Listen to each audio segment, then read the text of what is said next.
Alright, I understand you have some concerns with this non-disclosure agreement, so I will go through the agreement and identify my concerns. So Section 1, this only protects documents or information that's in writing. We need to change the in writing language to all forms of documentation and information. That's going to protect all forms of communication that you send over there. It could be voicemails, video, written or non-written documents. Additionally, it only allows protection for documents and information that's disclosed after the date of this agreement. We need to change it to before or after, so it includes any information you may have disclosed before this agreement. Additionally, is there anything that's really important for you to not be disclosed? Expressly stating it in this section will really provide emphasis for the recipient that this is particularly important and needs to be protected. So going to Section 2, this only provides the standard of care of the protection of this information to the safeguards of the recipient.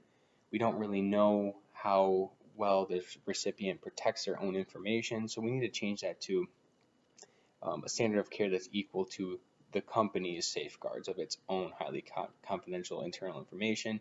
It's going to make sure your documents are protected to the level which you protect them. Additionally, this has a really long list of people that can have access to this information, including third parties. So there's current or potential lenders and investment partners, and there's also consultants that are allowed to see this information. The problem is that they're third parties to the transaction, and so this agreement may not apply to them.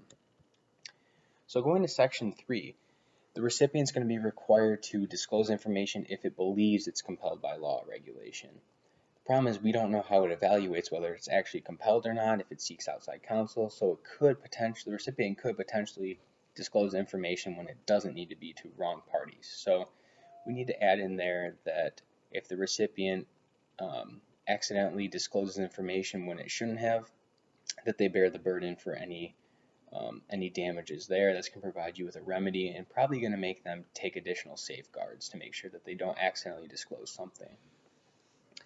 So going to Section 4, this allows the recipients to retain the internal documents. And the problem with that is we don't really want them retaining the documents after this agreement's been terminated, so we should probably just delete that language right there. So Section 7, this only allows for a one-year agreement. The due diligence process in this transaction should be a lot longer than that, so we just changed the term of this agreement from 3 to 5 years depending on how much due diligence we need to do. Other than that, the only thing that needs to be added to this agreement is that the prospect of this deal needs to be confidential as well. If news of this deal gets out, it could potentially hurt your business, and if the deal falls through and doesn't actually get closed, that could permanently hurt your business, so we need to add that in there as well. Please let me know if you have any more concerns, and thank you for your time.